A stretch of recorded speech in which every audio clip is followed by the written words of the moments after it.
I truly can't believe the record Iga have against Ostapenko because it's such a one-sided head-to-head, and it's just really funny to me because it seemed like, obviously as a joke, that like Ostapenko's whole purpose for being on a tennis tour is to destroy Iga, and she's been doing it like 7 times in a row now, and it's so funny for me to see. Welcome, tennis fans, to Tennis Traverse, Exploring the Game, the podcast that delves into the heart of the tennis world. I'm your host, Ivy Zhang. In today's episode, I'll be just recapping the tournaments that's been going on for the past week. So yeah, let's just get right into today's episode. But before I actually start with talking about like the tournaments, I do want to make an announcement. So the announcement is that I'm going to change the format of my podcast episodes a bit, starting basically a month from now, I guess. So I would say I think May 19th.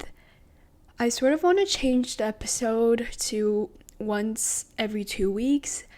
And so like twice every month, because I kind of want to expand the episodes, make them longer, and I kind of want to make the format more advanced, because I feel like now I'm just talking about the matches, but I want to just maybe include maybe some interviews, no promises though, but just to make them more of a higher quality. So I'm also prouder of the work I put out there, and I'm going to start that from May 19th because I have like a lot of big tests coming up for like the several weeks that's coming up, and I think this is a format that I can deal with all my tests. But after the tests are done, I really want to try to advance my podcast a little, and I think you guys will really enjoy the new format, even though it will be kind of just like, it's obviously once every 2 weeks, but for Grand Slams, I think I'm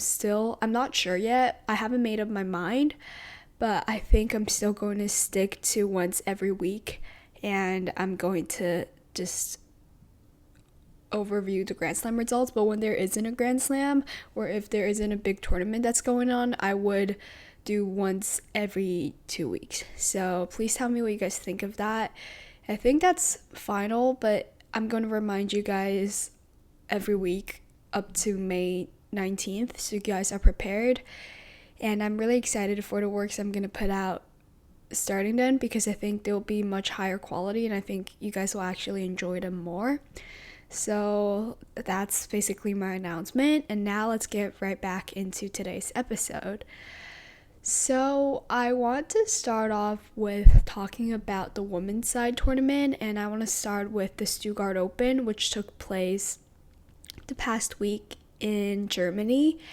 And this tournament is really known for their prizes because the winner will get a Porsche, and a lot of great players play in this tournament because they get a Porsche, and obviously a lot of players want a Porsche. So I think it's just like a tournament that's really popular amongst the players. So let's just recap some of the results that took place. I want to start off just talking about some matches. The first match I want to talk about is the round of 32 match of Paolini.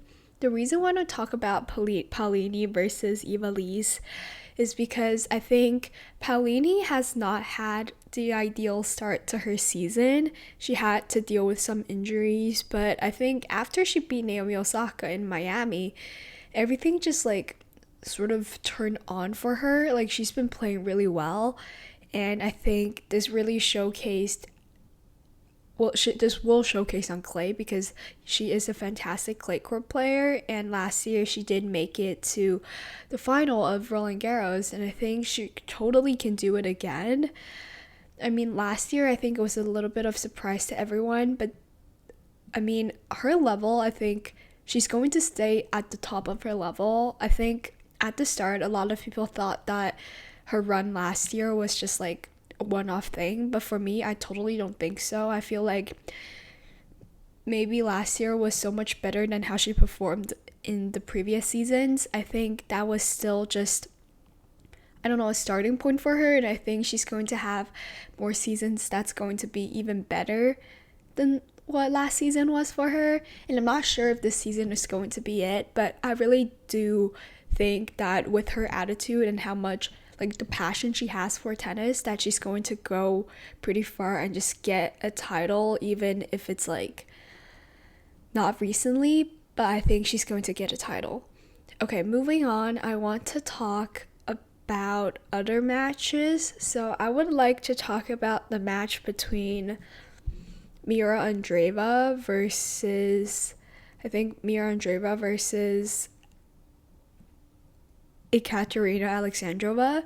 So why I want to talk about this match is because I think Mira is a really great she's a really great hardcore player, but however on the clay court I think a lot of her weapons gets neutralized because clay court is known for their slower paced balls, and if you have a lot of power that's like flat, it sort of just get neutralizes on clay, whereas if you play with a lot of spin like Iga, I think that's why she's obviously a specialist on clay. It's because of how many like of the spin of her ball, and I think the clay really picks up on a spin and it makes her ball really powerful and destructive.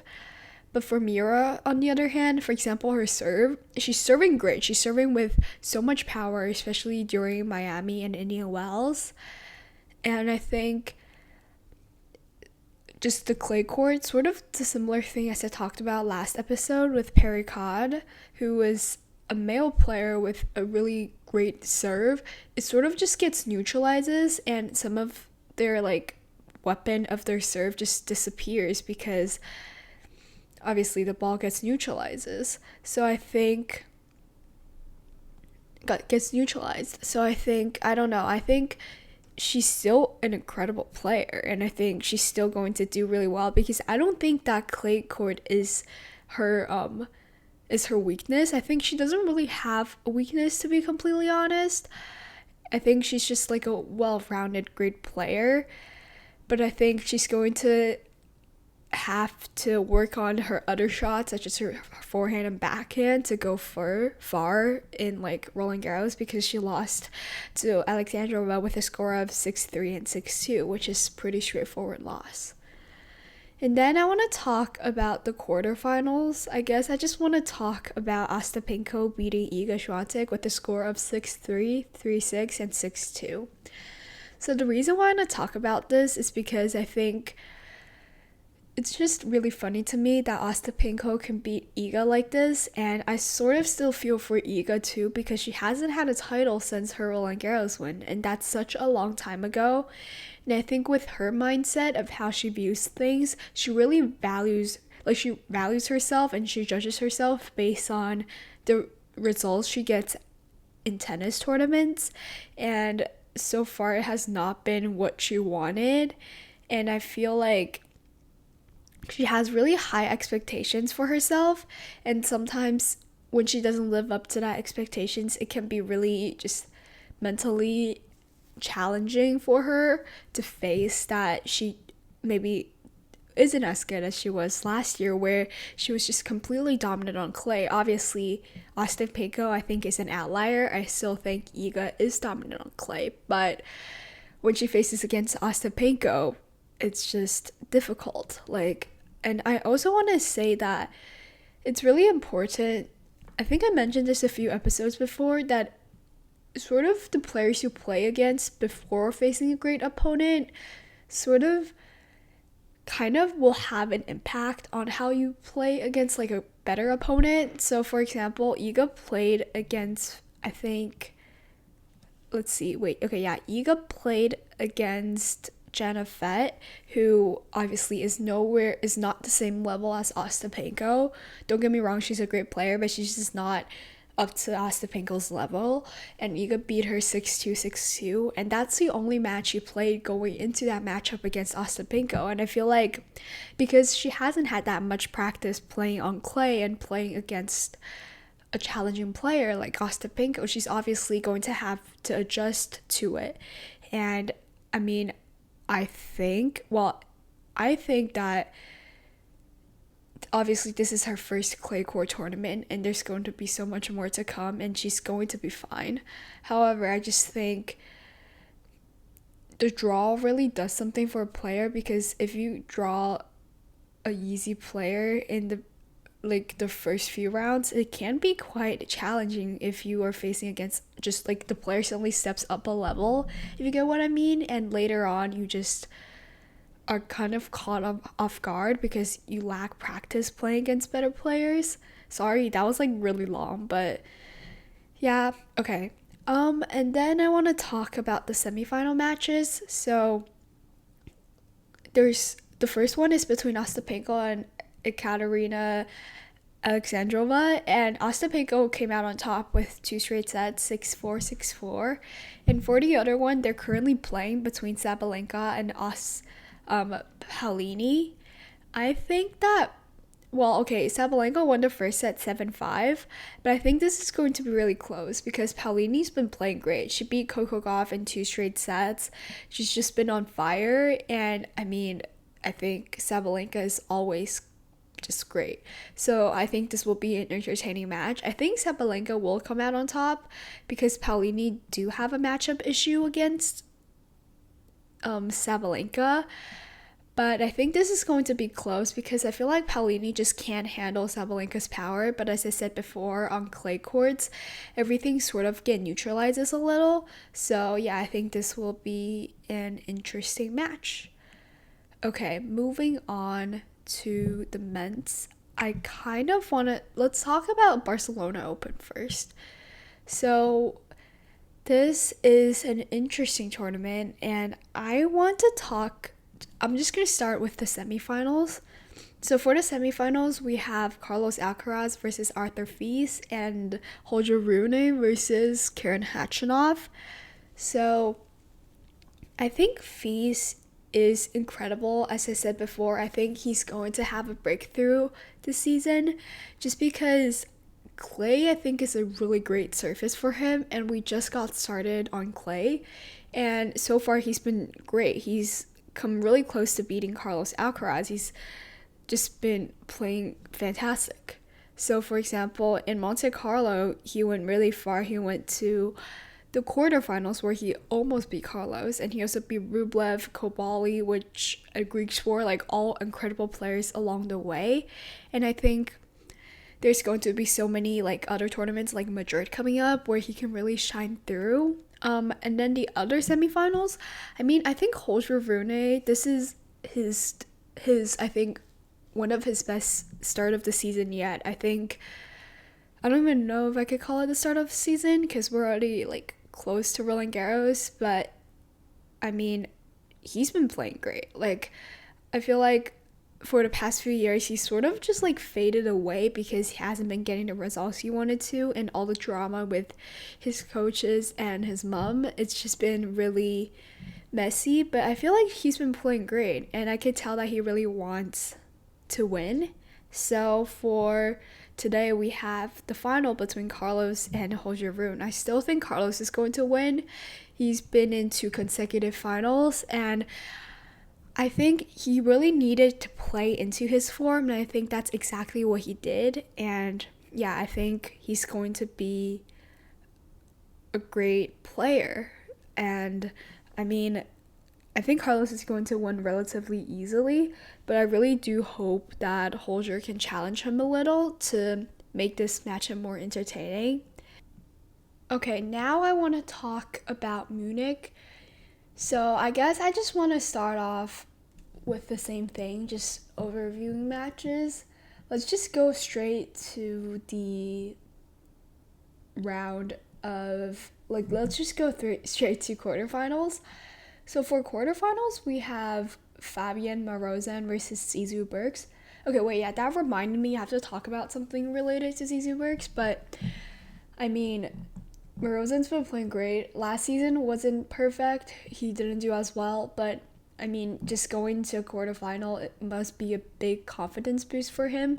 But in terms of Zizou Bergs, I want to talk about his round of 16 opponent, Diego de Dura Palomero.